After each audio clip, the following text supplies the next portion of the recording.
njalo indaba emsakazweni nokwazi FM ingosi ihlabelelo zamanazaretha namhlanje siphinde siyabuya futhi kuyona inyanga ulapha ke umfumfu October ke lo inyanga ebalekile inyanga la kuzala khona kamakhawo BK ngani udokotela uzovuma libekisho kanjalo inyanga ezalwa ngayo le inyanga ke uOctober la khunya khona ke indaba ezinkulu emsakazweni nokwazi FM ngoba inhloso yethu njengomsakazo ukwazisa ukufundisa nokukhuluma izinto ezibalekile ngoba umuntu mevula iradio akufanele avule iradio yakhe impilo yakhe ingenye into athi noma futhi ayivali iradio impilo yakhe uthoteka kashintsha inhloso ukuthinta nokushintsha impilo zabantu sikhuluma kakhulu ngendaba ethi iSabatha ngesonto endlule namhlanje siyaqhubeka ukuthi kanti iSabatha lathi mase liguqulwa njengoba iSabatha selaba nje namhlanje athi ushebe mefike elivuselela bese kuba sengathi kunokudukisa abantu kanti laguquka kanjani dokotela asikubingelele Macengwane namhlanje ngifuna ukupholisa amaseko ngoba njalo kuzokwenza sisale kulenga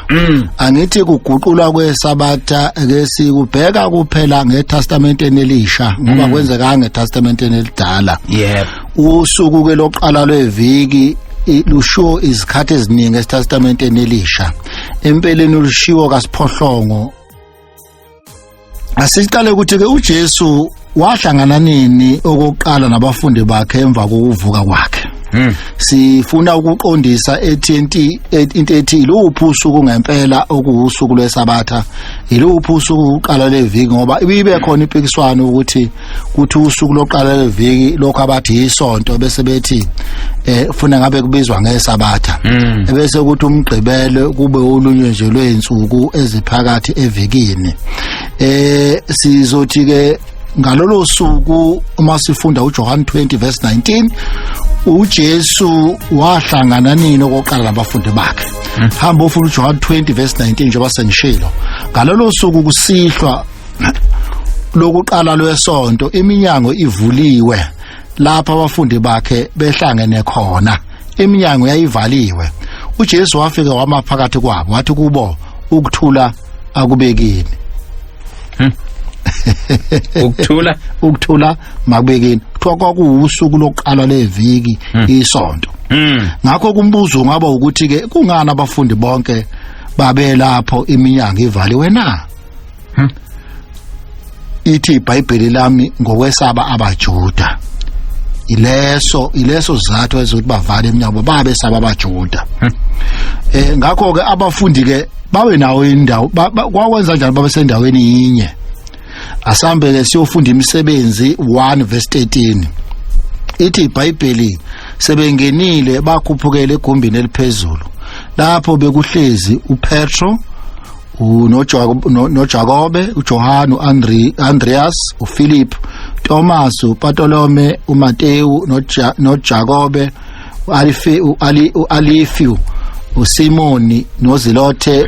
noJuda umfowabo kaJakobe ibona babehlezi lapho bezivalele ngaleyo ndlela ke uPauli ubuya kucacisa ezindaweni eziningi ukuthi ukuhlangana kwabo ngoba besaba abaJuda ngoba kwakunensolo zokuthi cha basebile isidumbu sika Jesu hayi ngoba evukile kwakwenziwa ungakholwa abantu ababengakholwa bephika imangaliso kaNkuluNkulu lithi utho omunye umbuzo ke babekholwa yini ukuthi uJesu uvukile ngaleso sikhathi kwabafilo na uma ufunda incwadi kaMark 16 verse 14 ithi ngasemumva wabonakala kwaba yishumi nanye behleze kudleni wabasola ngokungakholwa kwabo nobulukhuni beinhliziyo ngokuba kabakholwanga yilabo ababembonile esevukile qaphela kwakwenzeka ukukholo ukuthi babehlangene lapho ukubabaza ngoba kuyangena nokwesaba kodwa futhi babehlala phela ukuze bababaze lesi sehle sehlile noma ukukhumbula ukuvuka kaKristu ngoba kabakholwanga ukuthi uvukile ngempela uma ufunda incwadi kaJohn 20 uverse 26 uthi futhi emva kwezinsuku ezisishiyagalombili abafundi bakhe babe khona phakathi futhi uThomas enabo kona ke weza uJesu iminyango ivaliwe wema phakathi kwabo wathi ukuthula akubekini asiqaphele futhi ukuhlangana kokuqala nabafundi kwakuyisonto kusihlwa izinsuku ezisikhombisa emva kwalokhu noma isonto elilodwa kufanele kufinyelele kusihlwa ngesonto elilandelayo. Ngakho ke inkulumo ethi emva kwezinsuku ezisishiyagalombili ingeze yasho isonto noma iviki elilodwa. Ekulandeni indaba yokuphenduka esinye isimo kuKristu, uMateyu uthi kwangemumva kwezinsuku eziyisithupha, ngokuthola kuMateyu 17 verse 1, hayi ngoba iBhayibheli liyiphikisa. Ungaya futhi kuLuka isahluko 9 verse 28 uthi kwakungathi izinsuku ezisishiyagalombili, kwakungathi sidwebele lapho. So ukuvumelana nalokhu emva kwezinsuku ezisishiyagalombili kungasho eziyisithoba kumbe eziyilishumi. Ngakho ke umbuzo uthi wathini uPawulu kwabaseKorinte malunga nento efanele ukwenziwa ngosuku lokuqala lwesonto. Lokho hambuye kwabaseKorinte bokuqala isahluko 16 uverse 2 uthi ngosuku lokuqala lweviki akube yilowo nalowo wakini azibekele njengokubusiswa kwakhe uNkulunkulu, kungabi ukuthela nxa ngifikayo. Qaphela lokhu ukuthela kwenkolo babezibekela ebakhaya hayi noma ekuphi inhlangano yokudumisa. Ngakho ke abaseKorinte 16 verse 2 basinikeza iqiniso lalokhu. Ungaphinde futhi ukusheke ukuthi ngempela usoqala iviki isonto, Sunday ngesingisi, i-Encyclopedia Biblica Act, iSabatha Sachin and Black. uPawuli ke ma-Afrika amahle wahlangana kanye nabo. Singabuza ukuthi kwakuyiluphi usuku ehlangana nabo. Lithi iBhayibheli izenzo 20 verse 17 kwathi ngosuku lokuqala lwesonto sebebuthene abafundi ukuba bahlephule isinkwa. uPawulu washumela kubo eshumela kwakuusuku kuzosa kube ngomuso, washomela kwaza waphakathi kobusuku. Isizathu sini esenza ukuba lenhlangano ihlangane ebusuku na? Yini uPawulu washomela kwaza ebusuku na? Ngoba wangelona iSabatha lispecific, inkonzo yakho babenze mina hayi ebusuku. Kodwa ezinye sezizathu kuukuthi asiqaphele lokhu ukuthi uverse 25 wemisebenzi 20 uthi kalokhu bhekani ngiyazi aniyukubuya nibone ubuso bami, mina nonke ngihambele phakathi kwenu ngishomayela umbuso kaNkulunkulu. Ingakho namhlanje macengwana ukukhona ukudideka ukuthi abantu abashumelwe umbuso kaNkulunkulu bashunyezwe kwaze kwadevelopa kakhulu inkani. Ngisho sekuthiwa kuvezwe iqiniso abashumayelile abaphela babengayibona uNkulunkulu belidukisile ivangeli. Base bethi thina sizwe ngobani, babengasasho ukuthi sizwe nguNkulunkulu noma sizwe ngoJesu, bathi umprofeti othile uthe yep ngokwaseBhayibhelini. Ngakho ke kumele siqaphele lokhu ngoba kuyadukisa kakhulu. Kodwa ke singaba nje siyofunda enye yama article ethi Life and Epithets of Apostle Paul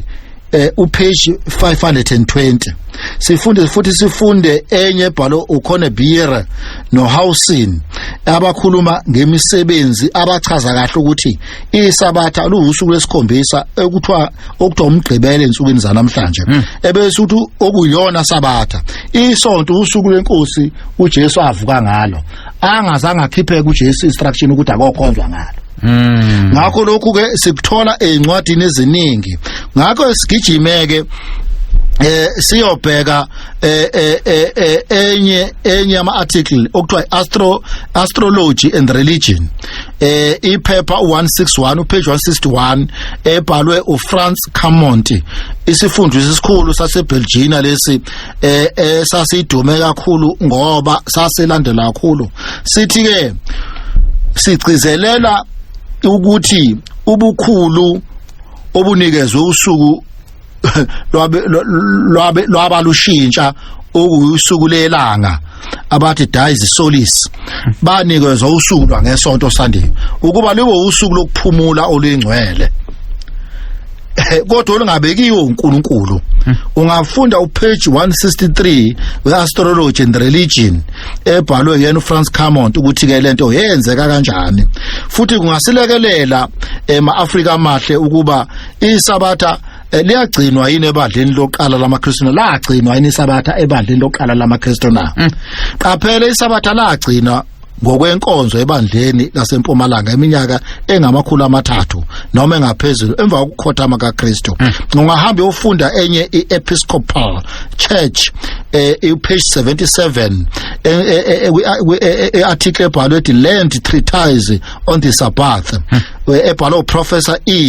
Berrerewood wase Gresham College eLondon, esupporta ukuthi ngempela iSabatha luwusuku lesikhombisa. Noma siwafunde kakhulu ama-article akhuluma ngokuguqulwa kweSabatha, kodwa khona amanye ama-article anjengayo le atila abhalwa abanye bekuphikisa okwakubhala ngaleso sikhathi, kodwa kwasho ukuthi ngoba kwakuhulumeni waseRome uphethe ushaya umthetho, bayingekho into abantu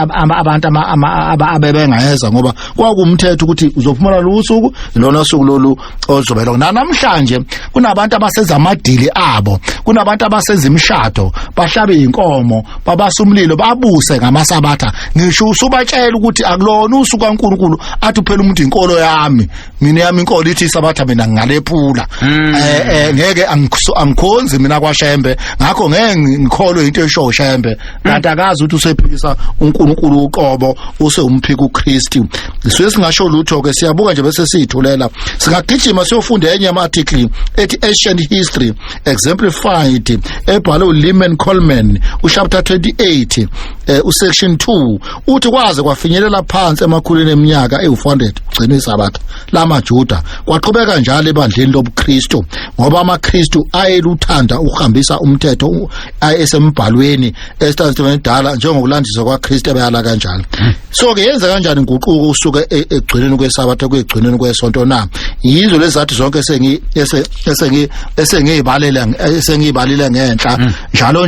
njalo. Kodwa ke macingwane ayipheli le ndaba, siyayiguquza hayi ayifuni ukuphela. Engathi ke singabuye futhi sithole ithuba amacingwane ukuqhubeka nayo phinde siyibukisise. Kodwa nje inqampu ngingasho ukuthi abantu abayofunda elinye iphepha elabhalwa uArchdeacon F.W. Farrell esihloko sithi The Voice from Sinai upage 167. Baphinde futhi abantu bayofunda enye umbhalo owabhalwa yenye yezincithabuchopho ethi Conflict of Christianity with Hard Buddhism upage 427 kuya 451 ebhalo Albon. Esinye seyifundisa esidumileyo samaJalimane lesi esikhuluma ngokuhlangana obakubiza ngenyanda union, lapho khona ke sekuzoskeshwa iSabatha. Kuhle futhi ukuba siluhambise nje ulwazi lethu umsuka wamakholwa egutshuzwe lombuso waseRome, lapho sibona khona umbuso Constantine. Uzokhuluma ngaye kakhulu kuReverend James Warray owayePresbyterian. Siyalazi ibandla lamaPresbyterians. Siphinde upage 24 osihloko sithi Sketches of Church History. Sketches of Church History. Ngoba uConstantine umbuso wakhe impela lo waba nokholwa ngumbaxa mbili okwazi okokuqala ukugcina kusuku kwesonto sekuyimithetho yakhe nezimiso sakhe wakenza kwayiconstitution. uConstantine ke wawenza lokho ngonyaka 321 uJesu ekhotheme wamekezela kuzo zonke inkantolo ezazikhona namazwe akolonizile kakhulu aziGibhithe inkantolo zobulungisa ukuthi abame ngomomo konke amadolobha bahambe namashapu babheka ukuthi akekho umuntu okhonza ngeSabatha ebese lo muntu eyaboshwa, ngoba manje usesha umthetho omusha yena uthi uzokhonzwa ngesonto. Ngithola lokho futhi ke naku Encyclopedia Britannica at Sunday esihloko sithi Variable Day Solace. Variable Day Solace. Lezi zinto zonke sisho amacingwane ziyinkomba kuphikwe umuntu ukuthi iSabatha laguqulwa ngamabomu uma usakuphika lokhu ngabuye futhi uyobhansela ngomhlangano engake ngawusho kuqala useLaodicea eminyakeni u364 uJese Khotheme la kwanqunywa khona ukuthi lingabe lisagcinwa ubusuku lweSabatha uthi ku Prines kwi dissertation yakhe on the Lord's Day Sabbath page 153 uyichaza kabanzi le ndaba ngakho macingwane ngicabanga ukuthi sengisho okuningi nganikeza nehomework abathi izinto kufanele ukuba uyifunda kodwa ngeke siqede ukuchaza ngeSabatha eTestament Elisha kuningi kakhulu ngangokuthi ngempela ngeke siqede sokude ngingidedele macingwane sengidedele ngithola ukuphumulela ukuthi ke sesibuke izinhlobo ezilandelayo sisibheka ezohloko dokotela kodwa bekubalekile silibheke iSabatha ngoba njengoba ngisho ukuthi sesalibheke eqaleni kodwa indlela obuye ngalo ifuna ukubheka ukuthi ningakhulu information ngumulwazi elikhona elikhomba ukuthi iSabatha laguqulwa seliguqulwa abantu bomhlaba okufakazela lo yankulumo kaMprofeti uDaniel ekhuluma ngembuso ethinta ukuguqulwa kweSabatha kodwa iBhayibheli lithi awungabasa ngisho umlilo ngalo itholiphula iSabatha makafe nokufa right baba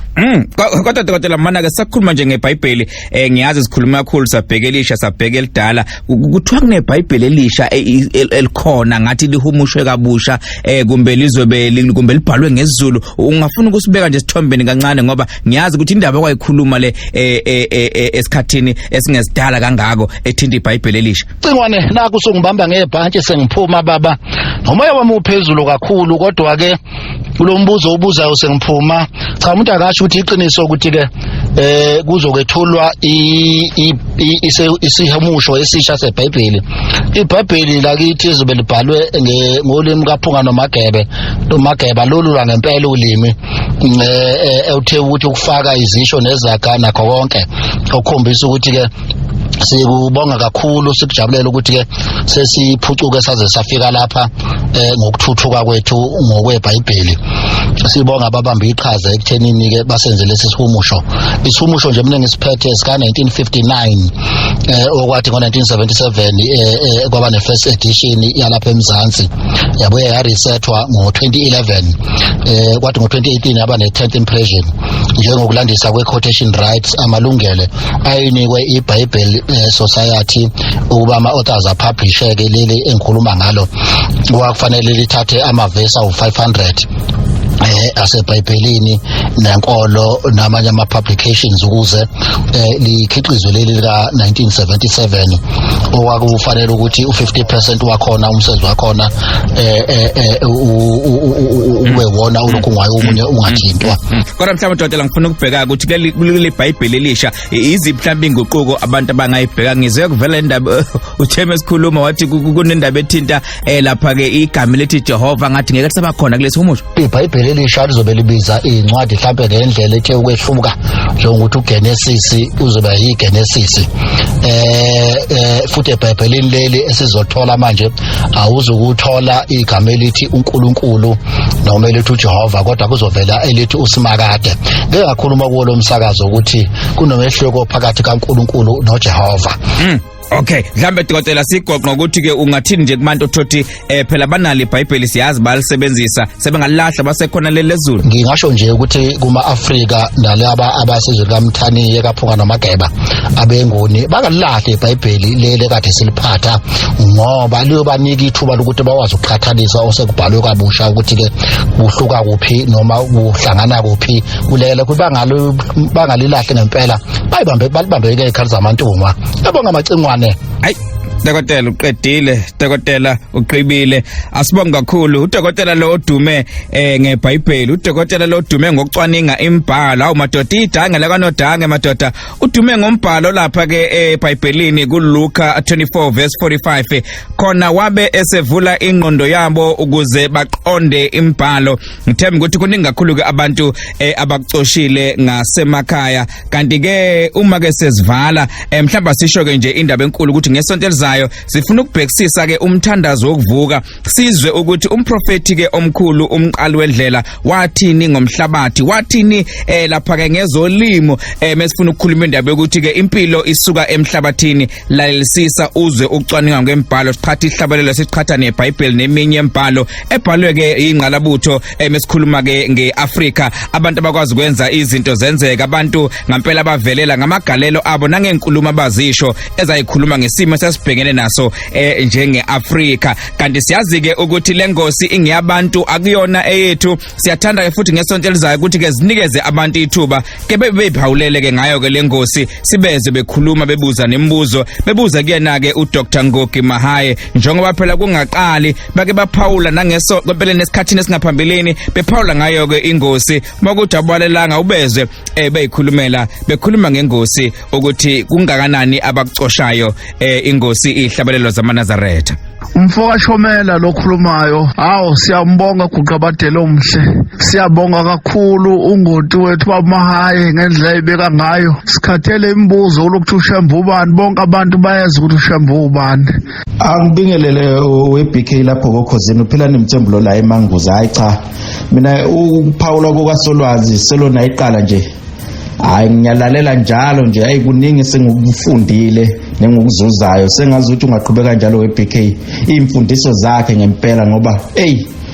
abantu basikhulumela okuningi sigcine singayazi into okuyiyona yona ngempela kufanele ukuthi siyilandele nanokuthi sikholelwe kuyo ukuthi iyona yipi kodwa nje hayi imfundiso yakhe yinhle ngibonge weBK lapho kwekhosini ngiyabingelela BK Mfoka Mchunu hayi ukhuluma noDon Tashi lo wakwamande Msingi eMabomvini siyabonga mfowethu uhlelo lwakho oluhle siyalalela insuku zonke zamasabatha into engithandisa kakhulu lolu hlelo ukuthi ngoba lusifundisa izinto eziningi eziwumlando wethu thina ama-Afrika esingazazi sibonge nje mfowethu kakhulu hayi uhlelo lwakho mfowethu siyathanda engathi ngaqhubeka njalo lukhona lusicathulisa kuyo yonke indawo kuzo zonke lezi zinto lezi ezikhulunywayo ngoba okuningi mfowethu ayisilahlekile thina siyabonga nje mfowethu engathi ngahlala liqhubeka njalo losifundisa ake ngibingelele bheka ekseni engosini yakho nomhlonishwa wasekuphakamile hayi cha siyabonga kakhulu ndoda yamadoda ukukhulu ukufundiseka nokuqonda manje ngenkonzo yamaNazaretha ikakhulukazi mina ngithanda kakhulukazi uma ngabe ehlaziya uyehlaziye ngokweBhayibheli akusholo amavesi ukuthi lokho akhuluma ngakho kuhambisana kangakanani neBhayibheli ngithi nje hayi phambili siyalalela kakhulu bafowethu kuningi esesikufundile kule ngosi ngathi ungaqhubeka njalo nje ngiyabonga uJomba lo ngiyabonga kakhulu mina BK ngizocela bandla ukubonga enkonzweni yamaNazaretha esaphethe imlandelo nemiyalelo yonke kaNkuluNkulu nekaJesu yonke nje naye nangendlela nje yonke nje abenza ngayo ungagundi wavele nami njena ngikhulile ngingaka ney'thombe zikaJesu angizange ngimbone lapho egundile khona ngizocela bandla ukubonga kakhulu inhle into abayenzayo and baqhubeke nje nababe ilenkonzo sonke sikhule siyazi siyilandela and namanje nasizoqhubeka nayo ngiyabonga mina umzwandile wachamana lona eCrascope emakhabeni nesibuyana ngisegoli kodwa eParktown ngeqamagula ngomoya oyingcwele amaqiniso siyawagagula sinda nobegula iva lomhlusi uJehova uyasibangula ngomlando kaBhombela ngobheka Mchunu sokulandisa sukhoze FM olumaphiko siyandiza iBhayibheli noShembe kuhlangana phiningi lokho bokulidida okwaye kwaba khona kophinde kube khona umlando uyaziphinda Dr Mahaye ngolwazi osipha lona ushaya khona yazi khona into ekhona bengazi uJesu emhlabeni usekhona khona singakobi khona wayekhona naphakade woba khona emlandweni embhalweni lapho khona ukuphila emnqamlezweni esiphambanweni lapho sothola khona ukuphila okwehlela indlu kaIsrael kumehlele noZulu halalisani bantu bomhlaba nani mazulu simdumisa ngamacilongo ukusina nesigubhu sifakazelwe imbhalo phakama siyifihle kuwe maqhumohla ngumsindisi usekuwe silapho ngamagama ngomlando siyabethela ukuthi uShembuba nakusekho ukuqagela siphakele Dr Mahaye ngincanawe yangempela Itulela ngithi kwanontanda bathakathi indaba zasuka entabazo zehla zajula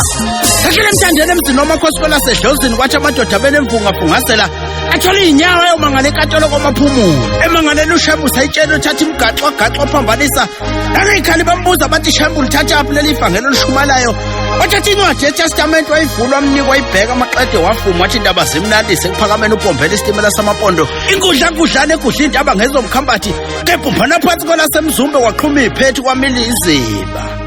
Khaba ibone ngutikolosho lasemzimkhulu wathi namhla sizwanga ndaba sibone ngawethu amehlo kuba singabantu ngabe siyakholwa pho inhliziyo zethu imafakafaka impisi engenamngane ehla kade beyiphulula unohlasela ngevangeli komuntu abantu babagijima bayinkatolo kwaNongoma bathi nanga umuntu akanhliziyo engihlasela ngevangeli kuze ehlabe ezinye ematshobeni uhlamuka siwele sekwela kithi kwaZulu umlilo basowushanda ngoba sendulinde bathi bawucima kanti sebeuba ngaphambili uswazo olumaphambo oluphambe izazi kwelasenanda ngoba liphambo uphithisene nomalevana noJandube uphusha phansi njengekho uphusha emasanga nomuzi wasekuphakameni igubhu njengemamba bethuka kanisa ababili